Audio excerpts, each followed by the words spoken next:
لو في ناس عايزين يروحوا امبابة، يروحوا امبابة ازاي؟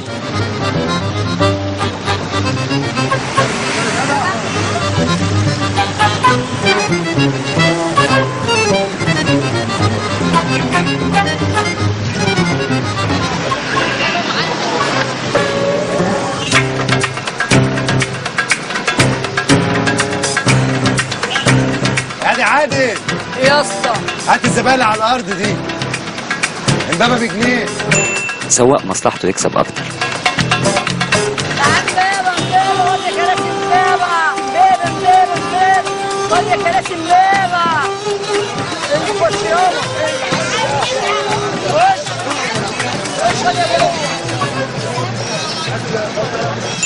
راجل مصلحته انه يقعد جنب الشباك.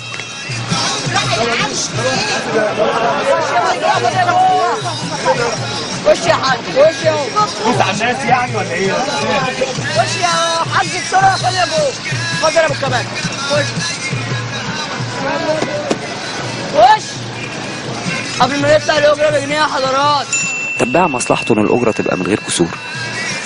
على امبابه امبابه امبابه.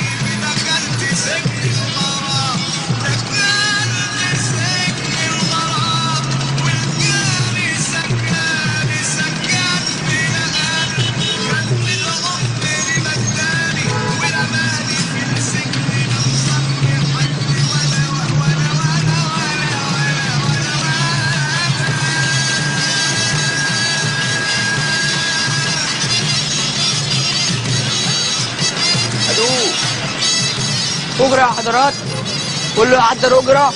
لسه جبريل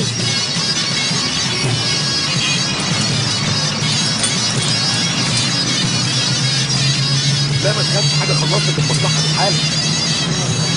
أجرة يا مدام. الأجرة 75، ايه اللي خلاها جنيه؟ خلي عنك أنت خالص يا برنس. محدش يدفع غير 75 يا جماعة.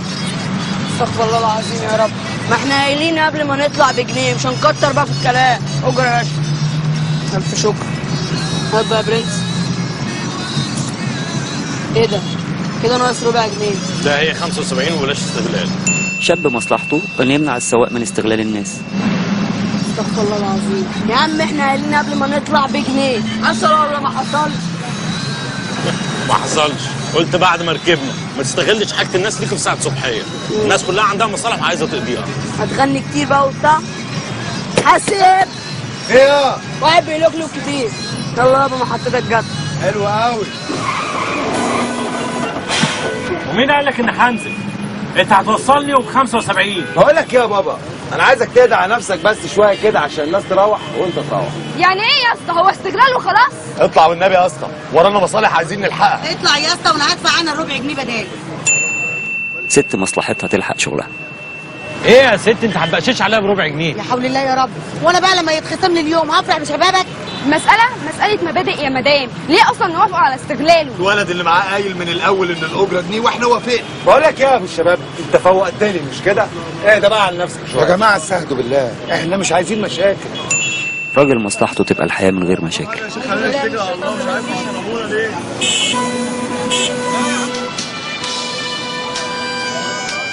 انا هديك الربع جنيه ده. انا مش فاهم يعني. هي يا ابني يا حبيبي يعني. ما تمشي يا بني ادم بقى. واحد مهم مصلحته ان الميكروباص يغور في ده. شحات متنكر مصلحته ان الميكروباص يفضل معطل الشارع. انت يا ابو الكباتي هتنزل بمزاجك ولا تنزل غصب عنك؟ واقف انا ليه يا اسطى؟ خف ايدك من العصاج يا عم الحاج، الناس مش عايزه تدفع اجره، اطلع انت لمها. الاجره 75 وهو عايز جنيه. طب حلوا مشاكلكم بقى مع بعض. واطلع يا اسطى من هنا، بلاش واقفه هنا. امين مصلحته ان المشكله تتحل بعيد عن منطقته. يا جدعان خلصونا، مش الربع جنيه ده اللي هنعمل لنا عليه موال. يا تاخد حقك بس لا ننزل كلنا. والله العظيم لا، ما ننزلش كلنا، اللي مش عاجبه بس يتفضل ينزل. راجل مصلحته ان البنت الحلوه تنزل من الميكروباص. لا محدش هينزل، هو ايه هيمشينا على مزاجه؟ خليك قاعد. شاب مصلحته ان البنت الحلوه ما تنزلش. لا مفيش نزول. بص يا اسطى، انت تاخدها على اسم يا ترجعنا بقى احنا كنا. ما تمشي. اتكل على الله. يلا يا اسطى والنبي. اتاخرنا والنبي يلا. هتعمل ايه دلوقتي يا شيخ؟ هننزل ولا هنرجع ولا هنعمل ايه بالظبط؟ هنرجع ان شاء الله. يعني انا نفسي افهم، انت احسن من الناس دي كلها؟ ما كلهم موافقين. يا ابني حرام عليك، ورانا مصالح احنا مش فاضيين لك. على فكره انا عندي امتحان، بس انا مش عايز حد يستغلني. ايه السلبيه دي؟ ما احنا لو كلنا كنا ايد واحده ما كانش هيبقى ده حالنا. هو احنا كده بنيجي في الحيفا ونسترجل ونضيع مصالح البني ادمين. اتفضلوا يا جدعان، انزلوا بقى من العربيه. العربيه عطلانه. ايه ده؟ احنا نازلين يا اسطى. اتفضلوا بقى كده من بره العربيه. هو كده. بعد اذنك يابا. بعد اذنك يا ماما. بعد اذنك. خربتونا. عيال عايزه الحرب. يا ابو حميد. خربوه. كل ده عشان ربع جنيه؟ حرام عليك. خلصنا بقى يا ابني، فلوسك لازقه ده ولا هم كاتبين في الشباك؟ ما تنزل يا عم الحاج. انزل يا عم. لا حاجه نزلك كده. يا عم بص يا عم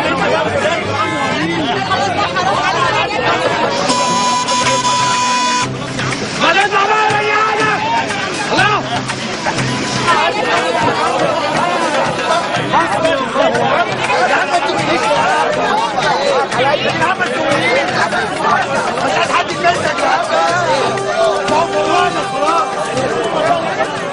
كان في ناس عندهم مصلحة يروحوا امبارح ما عرفوش يروحوا امبارح. هأذيك على فكرة. هأذيك. طريق واحد، مصلحة واحدة، دستور للكل، قانون فوق الكل.